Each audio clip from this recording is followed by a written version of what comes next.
દર અઠવાડિયે આપણે એસ્ટ્રોલોજીના હિસાબે જોતા જ હોય છે અઠવાડિયું કેવું રહેશે. તો આ વખતે બી જ્યોતિષાચાર્ય શ્રી જીતેન્દ્રભાઈ ત્રિવેદી પાસેથી ઇન્ટરવ્યૂ લીધીને ઇન્ટરવ્યૂ લઈને 30 ડિસેમ્બરથી 3 જાન્યુઆરી કેવું રહેશે એનું આપણે એનાલિસિસ કર્યું છે.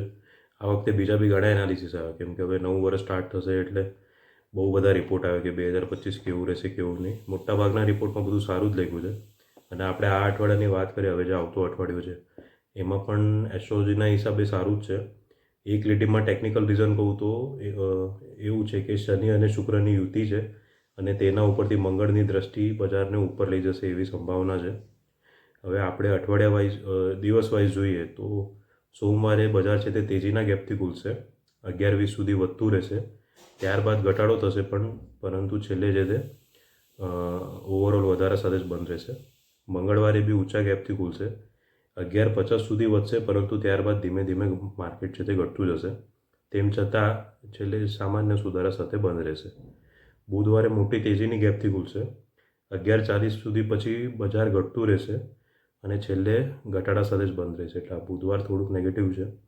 ગુરુવાર બી સામાન્ય સુધારે ખુલશે, 11:20 સુધી ઘટતું રહી છેલ્લે સામાન્ય ઘટાડે બંધ જ રહેવાનું છે. એટલે ગુરુવાર એસ્ટ્રોલોજીના હિસાબે સાચવજો.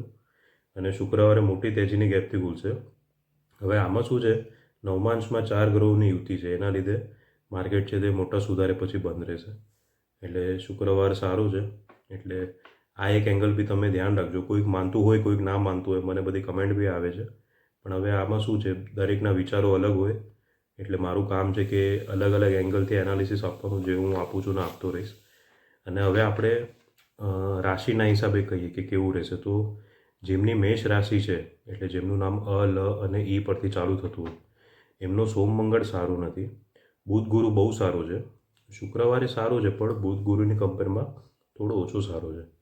પછી વૃષભ રાશિ, જેમનું નામ બ, વ અને ઉ પરથી સ્ટાર્ટ થતું હોય, એમના સોમ મંગળ અને બુધ ગુરુ બંને ખરાબ છે પણ શુક્રવારે પછી બહુ સારું છે, એટલે જરા સાચવજો. મિથુન રાશિ એટલે ક, છ અને ગ. આમાં ગ આવશે આપણે ઘરનું ગવાળો, તો એમનો સોમ મંગળ સારું છે. બુધ ગુરુ બહુ ખરાબ છે. શુક્રવારે બી ખરાબ છે પણ કમ્પેર ટુ બુધ ગુરુ થોડો ઓછો ખરાબ છે. કર્ક રાશિની વાત કરીએ, જેમનું નામ સ્ટાર્ટ થાય છે ડ અને હ પરથી, એમના સોમથી ગુરુ સારા છે, શુક્રવારે ખરાબ છે. એટલે એ રીતે સાચવજો તમે, કેમ કે સોમથી ગુરુ સારું રહે એટલે ઉત્સાહમાં અને શુક્રવારે અમુક ભૂલો ના થઈ જાય. સિંહ રાશિ એટલે મ અને ટ પરથી જેમનું નામ સ્ટાર્ટ થાય છે, એમનો સોમ મંગળ ખરાબ છે અને પછી મંગળથી શુક્ર સારું જ છે. કન્યા રાશિ એટલે જેમનું નામ પ, ઠ અને અણ પરથી ચાલુ થાય છે, એમનો સોમ મંગળ બહુ ખરાબ છે. બુધ ગુરુ બી ખરાબ છે, થોડો ઓછો ખરાબ છે અને શુક્રવારે સારું રહેશે.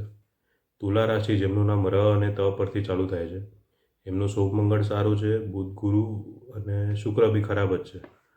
વૃશ્ચિક રાશિ, જેમનું નામ ન અને ય પરથી સ્ટાર્ટ થાય છે, આમનું સોમ મંગળ ખરાબ છે. બુધ ગુરુ સારું છે અને શુક્રવારે તો બહુ ખરાબ છે, એટલે સાચવજો. ધન રાશિ, હવે આમનું સોમ મંગળ છે તે સારું છે. બુધ ગુરુ સારું નથી, શુક્રવાર પાછું સારું છે. મકર રાશિ, જેમનું નામ ખ અને જ પરથી ચાલુ થાય છે, આમનું સોમ મંગળ સારું નથી. બુધ ગુરુ સારું છે, શુક્રવાર પાછો ખરાબ છે, એટલે સાચવજો.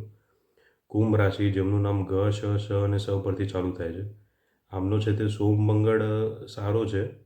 બુધ ગુરુ સારું નથી અને શુક્રવાર પાછું સારું છે. મીન રાશિ, જેમનું નામ દ, ચ, ઝ અને થ પરથી ચાલુ થાય છે, આમના સોમથી ગુરુ કે છે બહુ જ સારા છે અને શુક્રવારે દિવસ સારો નથી. હવે હું જે આ કહું છું, દિવસ સારું છે, દિવસ ખરાબ નથી, તો આમાં એ રીતે એનાલિસિસ કર્યું છે કે જો તમે રોકાણકાર કે ટ્રેડર હો તો એ હિસાબે તમારો દિવસ કેવો રહેશે. એટલે હું ફક્ત એ હિસાબે વાત કરું છું. નોર્મલી જે બધે આવે એમાં એવું આવે કે તમારો ઓવરઓલ દિવસ કેવો રહેશે. આમાં જે એનાલિસિસ છે એ ખાલી એ છે કે જો તમે ટ્રેડિંગ કરો છો કે તમે ઇન્વેસ્ટમેન્ટ કરો છો તો તમારો દિવસ એ કેવો રહેશે, એ પ્રમાણેનું એનાલિસિસ છે. એટલે એ હિસાબે તમે ધ્યાન રાખજો. અને આ ચેનલને જો સબસ્ક્રાઈબ ના કરી હોય તો કરી દેજો પ્લીઝ.